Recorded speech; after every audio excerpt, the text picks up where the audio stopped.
আমরা অস্ত্র জমা দিয়েছি, ট্রেনিং জমা দেই নাই।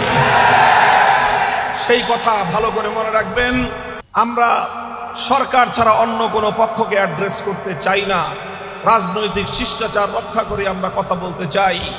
তবে আমরা মনে করি বাংলাদেশ জাতীয়তাবাদী দল বিএনপি যারা আগামী দিনে বাংলাদেশের রাষ্ট্র পরিচালনা করবার জন্য মোষে তেল দিচ্ছেন, আপনাদেরকে খুব ভালো করে বলে রাখি, এই রাষ্ট্র পরিচালনা করার ক্ষেত্রে আপনাদের পদে পদে আমাদের সহযোগিতার প্রয়োজন হবে।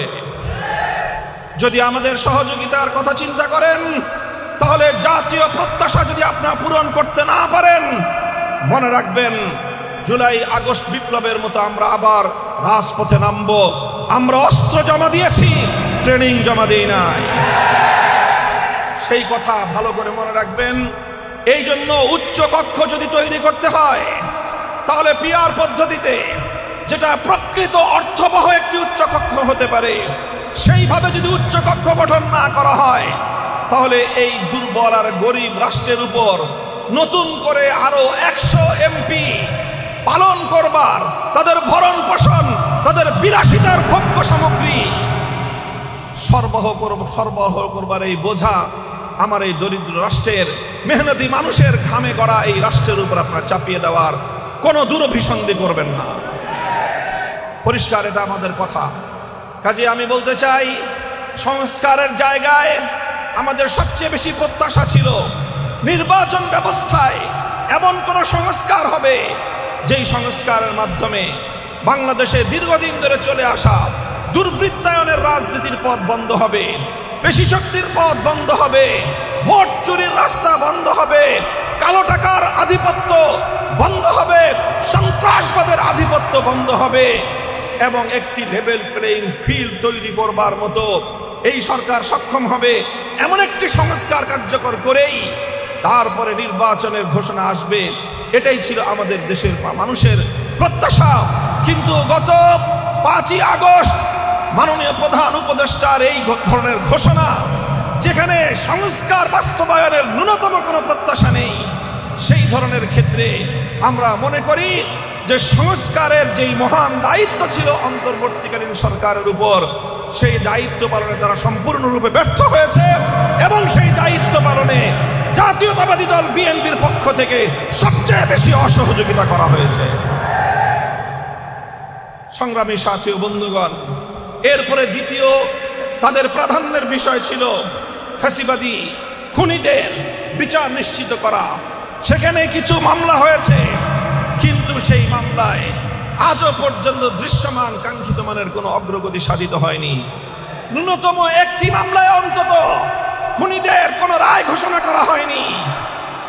বিপরীত দিকে যারা ফ্যাসিবাদী আমলে ওলামায়ে কেরাম সহ বাংলাদেশের নিপীড়িত বিরোধী মতের মানুষজন হাজার হাজার মামলার ঘানি টেনেছে বছরের পর বছর, সেই মামলাগুলোর বোঝা আজও পর্যন্ত আমাদের কাঁধ থেকে অন্তর্বর্তীকালীন সরকার লাঘব করতে পারেনি। কিছু মামলা প্রত্যাহারের মূল্য ঝুলিয়েছে, আজও পর্যন্ত কোনো সরকারি গেজেট তৈরি করা হয়নি। গুরুত্বপূর্ণ মামলাগুলো, হত্যা মামলা, মিথ্যা হত্যা মামলা, আমার ভাইকে খুন করে আমার বিরুদ্ধে হত্যা মামলা দায়ের করা হয়েছে। শাপলা চত্বরে এদেশের আলেম ওলামা, এদেশের হেফাজতে ইসলামের ডাকে সাড়া দেওয়া তৌহিদি জনতাকে নির্মমভাবে খুন করেছে, হত্যা করেছে। অথচ সেই হত্যাকাণ্ডে আবার হেফাজত এবং এদেশের ইসলামী নেতৃবৃন্দের বিরুদ্ধেই হত্যা মামলা, বিস্ফোরক আইনের মামলা, সন্ত্রাস দমনের ধারায় মামলা দায়ের করে মামলায় আমাদেরকে জর্জরিত করে দেওয়া হয়েছে। 1 বছরে অন্তর্বর্তীকালীন সরকার আজও সেই হত্যা মামলাগুলো, সন্ত্রাস বিরোধী ধারায় দায়েরকৃত সেই মামলাগুলো প্রত্যাহার তো করেইনি, এখন নতুন গান শোনানো শুরু করেছে আমাদেরকে যে অন্যান্য মামলা প্রত্যাহার হবে, কিন্তু হত্যা মামলা, সন্ত্রাস বিরোধী ধারায় দায়েরকৃত মামলা এবং এই যে বিস্ফোরক ধারায় দায়েরকৃত মামলা, এগুলো নাকি ওনারা প্রত্যাহার করতে পারবেন না। এই সকল ধোঁকাবাজি, ছলচাতুরি, আইনের নামে বেআইনের শাসন, এটা আমরা ভালোভাবে নেব না। আমরা অন্তর্বর্তীকালীন সরকারকে এজন্য ইতিহাসের কাঠগড়ায় দাঁড় করাবো।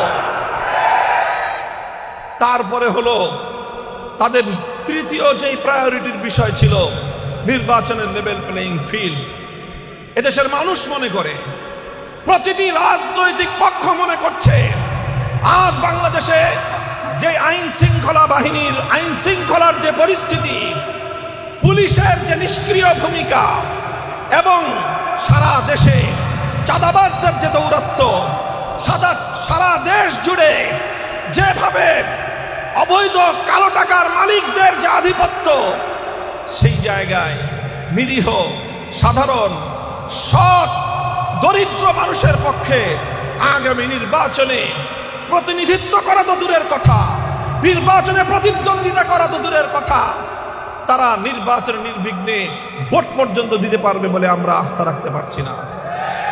অন্তর্বর্তীকালীন সরকারকে সেই পরিবেশ নিশ্চিত করতে হবে, বড় বড় রাজনৈতিক দলগুলোকে সেজন্য নিজেদের দায়িত্ব পালন করতে হবে এবং সেই পরিবেশ নিশ্চিত করতে হবে। যদি সেটা করতে ব্যর্থ হয়, অন্তর্বর্তীকালীন সরকার ইতিহাসের কাছ থেকে তার দায় এড়াতে পারবে না।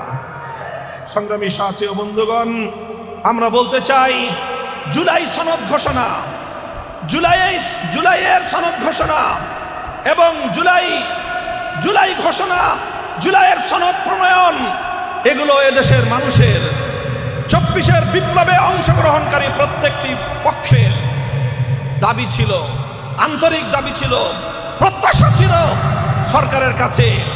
জুলাই ঘোষণা এবং জুলাই সনদ তারা জাতিকে প্রদান করবে। 1 বছর পর নামকাওয়াস্তে জুলাই ঘোষণা প্রদান করেছেন মাননীয় প্রধান উপদেষ্টা।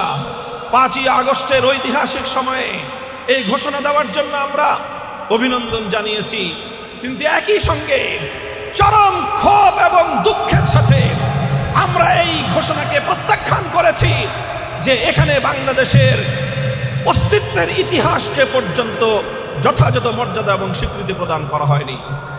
বাংলাদেশ এমনি এমনি গড়ে ওঠেনি, আমরা বলেছি এবং ইতিহাস বলে তিনটে আধিপত্যবাদের বিরুদ্ধে লড়াই করে আজকের বাংলাদেশ তৈরি হয়েছে। সর্বপ্রথম লড়াই করতে হয়েছে 19 শতকের গোড়ার দিকে, 20 শতাব্দীর গোড়ার দিকে কলকাতার দাদাবাবুদের আধিপত্যবাদকে খর্ব করে পূর্ববঙ্গ পশ্চিমবঙ্গের আধিপত্য থেকে মুক্ত হয়ে বঙ্গভঙ্গের মধ্য দিয়ে বাংলাদেশের স্বাধীন মুসলিম জাতিসত্তা গঠনের সর্বপ্রথম আনুষ্ঠানিক যাত্রা শুরু হয়েছিল। আজ সেই কলকাতার আধিপত্যের বিরুদ্ধে জুলাই ঘোষণায় কোনো ধরনের আকার ইঙ্গিত নাই। 1947 সালে যে ঐতিহাসিক ব্রিটিশ উপনিবেশবাদের বিরুদ্ধে আমাদের পূর্বপুরুষরা রক্ত দিয়ে, জীবন দিয়ে এই মাতৃভূমিকে ব্রিটিশের আধিপত্য থেকে মুক্ত করেছিল, দিল্লির কাছ থেকে তারা মুক্ত করেছিল, সেই 47-এর কোনো স্বীকৃতি, 47-এর কোনো ঘোষণা জুলাই ঘোষণার মধ্যে অন্তর্ভুক্ত করবার স্থান দেওয়ার কোনো প্রয়োজনীয়তা তিনি অনুভব করেননি।